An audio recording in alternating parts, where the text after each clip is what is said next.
de le terme dunya. Alors plusieurs réponses qui sont données.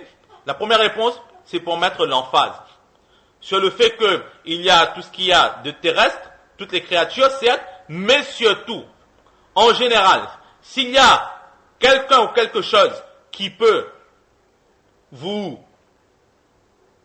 faire changer d'avis, ce sont les femmes. Attention, là, ce n'est pas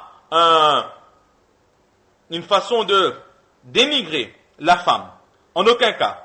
Ou bien sinon, ce n'est en aucun cas une façon de dénigrer la femme, comme d'autres personnes qui donnent cet exemple et cette réponse, ils disent que la femme a été mentionnée en plus, car il n'y a pas de plus grand fitna que la femme.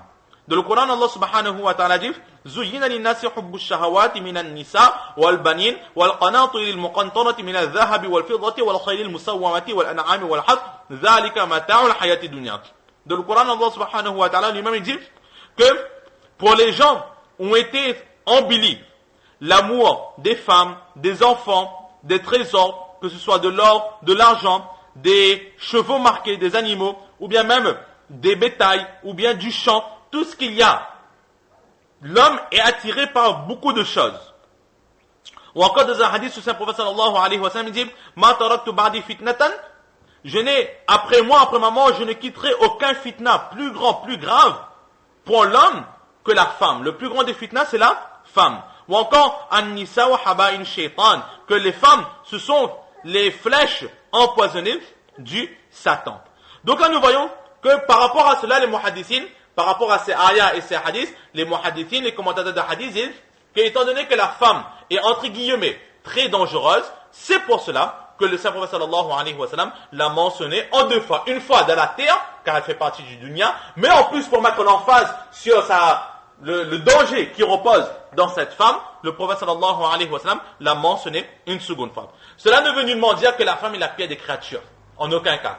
Cela ne veut pas dire que l'islam dénigre la femme. Cela ne veut pas dire que l'islam n'a aucune place sur cette terre, que la femme est une épreuve pour le croyant. Nullement cela, mais c'est tout simplement que dans la femme, dans la nature féminine, Allah subhanahu wa ta'ala, il a créé énormément d'attirance. La femme est une créature douce. La femme est une créature attentive. Et la femme est la créature d'Allah subhanahu wa ta'ala, dans laquelle Allah subhanahu wa ta'ala, il a mis énormément de beauté, d'attirance, de douceur, d'amour. Tout ce qu'il y a de bien, tout ce que l'homme aime sur cette terre, Allah subhanahu wa ta'ala l'a mis dans la femme. Donc, c'est un naturel pour l'homme d'être attiré et d'aimer la femme. Maintenant, nous savons tous que lorsque une personne est aveuglée par l'amour, cette personne n'a plus un esprit aussi vif qu'une personne qui est libérée de l'amour. Une personne, lorsqu'elle est sous l'emprise de l'amour, alors elle ne voit que l'être qu'il aime. Il ne voit que l'être qu'elle aime. À part cet être, il ne voit personne. Un exemple simple. Un homme, par exemple, qui aime une femme, ou une femme qui aime un homme. Cet époux, cette épouse peuvent avoir tous les défauts du monde. Mais tant que entre ces deux personnes, Allah subhanahu wa ta'ala, il a mis de l'amour, alors jamais ils ne verront les défauts d'autrui. Mais lorsqu'Allah subhanahu wa ta'ala mettra la discorde entre ces personnes, jusqu'à parfois arriver à la séparation, eh bien, même s'ils ont vécu 15 ans, 20 ans, 30 ans, 50 ans, 60 ans ensemble, sans voir aucun défaut, du moment où la séparation va venir, l'amour va disparaître. Alors à ce moment, chacun ne cessera de voir tous les défauts de son prochain, qu'il était comme ci, il était comme ça. Alors que pendant ces 60 ou bien même 80 années, c'était une vie harmonieuse qu'il y avait entre ces deux personnes. Donc, lorsque une personne est ivre dans l'amour d'Allah subhanahu wa ta'ala, ou bien surtout là dans le cas présent, l'amour d'une personne, alors il n'a plus l'esprit aussi vif qu'il le faut.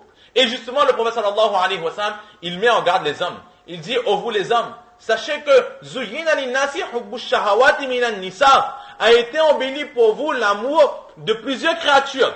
Et le premier terme qui a été employé, c'est quoi? An-nisa, les femmes.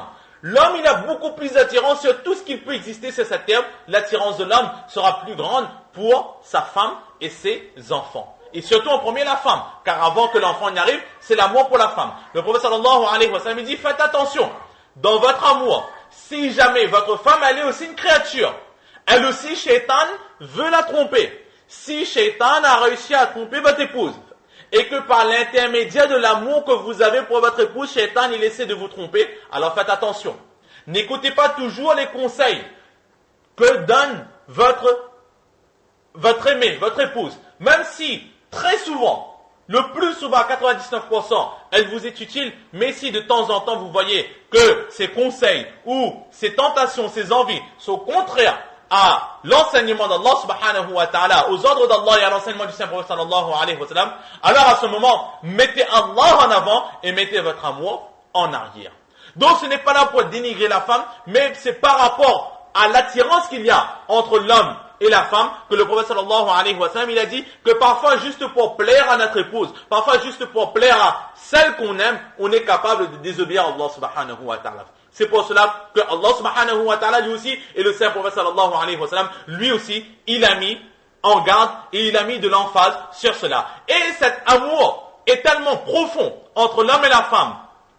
La femme est tellement douce, elle attire tellement l'homme que il est très très difficile parfois pour l'homme d'aller à l'encontre des envies, des demandes, des requêtes de sa femme, et le plus souvent il va aller à la désobéissance d'Allah subhanahu wa ta'ala pour plaire à cette femme. C'est pour cela aussi que les mots ont été très durs. An-Nisa'u haba'ilu shaitan, que les femmes sont les flèches empoisonnées de shaitan. Les mots sont durs, mais pas par rapport à la femme elle-même, mais par rapport à cette attirance. L'attirance est très grande, donc les mots aussi doivent être en conséquence lourds, de façon à ce que l'homme prenne conscience que de temps en temps, il faut que je fasse très attention. Regardez qu'est-ce qui m'est demandé et toujours faire passer les droits d'Allah subhanahu wa ta'ala en avant. Donc là, c'est l'une des réponses qui est donnée. La raison pour laquelle la femme a été mentionnée en deux fois, c'est que l'homme, par rapport à l'amour qu'il a pour la femme, il peut se laisser égarer. C'est pour cela que le prophète sallallahu alayhi wa sallam, il met en garde, faites attention, regardez l'enseignement du Coran, des hadiths. Si cela correspond à ce qu'on vous demande, alors vous pouvez le faire. Sinon, mettez Allah subhanahu wa ta'ala en avant. Une autre réponse qui est donnée, c'est que Ibn Battal, rahmatullah alayh, rapporte d'Ibn Sirin. Il dit qu'avant l'islam, les femmes arabes n'avaient le droit de se marier qu'avec des arabes. Une femme arabe n'avait pas le droit de se marier avec un esclave affranchi. Mais lorsque l'islam est arrivé, alors l'islam il a mis la justice partout, et il a enlevé cette supériorité du maître et de l'esclave. Tout le monde est égal, et tout le monde peut se marier les uns avec les autres. Donc, étant donné que l'islam il a donné cette autorisation, qu'un esclave affranchi, ou bien même un esclave, peut se marier avec une femme libre, ou une femme arabe, alors énormément de personnes, surtout énormément d'esclaves affranchis, ont quitté Makkah Mukarrama pour aller vers Madina Munawwara. Mais leur but n'était pas de faire l'égir pour Allah, mais tout simplement pour pouvoir se marier avec des femmes arabes. Leur but n'était que le mariage. C'est pour cela que le prophète sallallahu alayhi wa sallam, il a mis en garde celui qui fait l'égir pour une femme. Il ne fait pas l'égir pour Allah, mais il fait l'égir simplement pour pouvoir se marier avec une femme arabe. Alors cette personne ne sera nullement récompensée pour le voyage et l'égir qu'il aura accompli. Mais Ibn Hajar al-Asqalani, rahmatullah alayh, un très grand savant, a émis des objections sur cette analyse de Ibn Sirin. Il dit d'accord, ce que tu as dit, nous voulons bien l'accepter, mais avant tout, prouve-nous que le Muhajir ibn Qais, la personne, nous avons déjà vu pourquoi est-ce que le hadith a été envoyé, c'est que une personne appelée Muhajir ibn Qais a quitté Makkah Mukarrama pour Madina, et on a dit qu'il avait fait cette hégire simplement pour se marier avec sa femme. La femme a dit, je veux bien me marier avec toi à condition que tu quittes Makkah, tu viens à Madina. Et il a fait ce voyage pour pouvoir se marier avec cette femme. Donc le but du voyage, la raison pour laquelle le prophète sallallahu alayhi wa sallam a mentionné ce hadith, c'est à cause de Muhajir ibn Qais. Alors Ibn Hajar al-Asqalani, rahmatullah, dit, prouve-nous tout d'abord que Muhajir ibn Qais était un esclave affranchi. Sachant que c'est une personne inconnue, nous ne savons même pas son nom. Deuxièmement, prouve-nous que la femme que cette personne aimait était une arabe et n'était pas elle-même une étrangère, étant donné que nous ne savons même pas le nom de cette femme.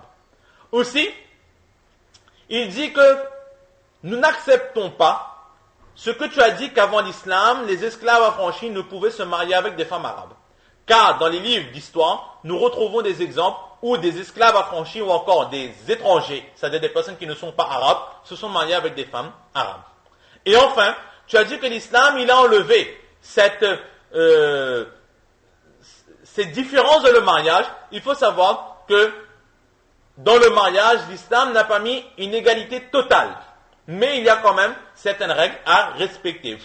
Donc il dit à Ibn Sirin que tu as émis 4 points dans ta réponse et tes 4 points, nous ne les acceptons pas. Il y a des défaillances. Prouve-nous cela avant, ensuite nous les accepterons. Donc, la parole d'Ibn Sirin est rejetée. Et enfin, la dernière réponse, c'est que le prophète sallallahu alayhi wa sallam, il a voulu mettre en garde que celui qui fait l'hégire pour avoir les biens de cette terre. Alors son hégire ne sera pas accepté. Mais étant donné que, comme nous venons de le dire, la raison pour laquelle le prophète sallallahu alayhi wa sallam, il a mentionné ce hadith, c'est à cause de Muhajir ibn Qais qui lui a fait l'hégire pour une femme.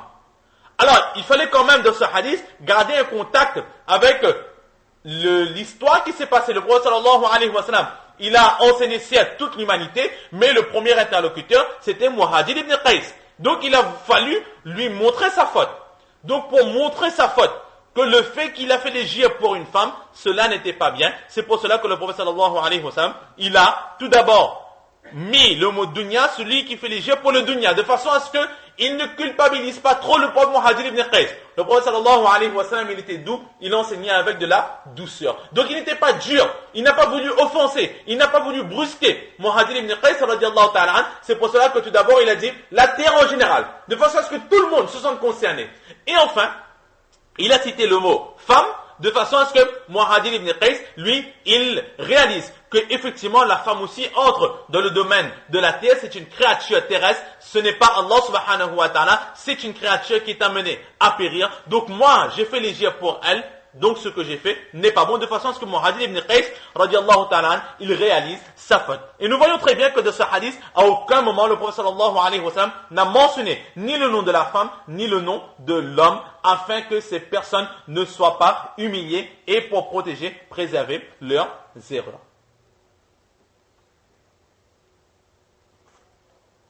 Donc le temps est terminé. Nous allons nous arrêter ici, Inch'Allah, pour aujourd'hui. Et la prochaine fois, nous allons essayer de continuer. Allah subhanahu wa ta'ala nous donne le tawfiq de comprendre ces quelques paroles, surtout de mettre en pratique et de propager. Wa ma tawfiqi illa billah.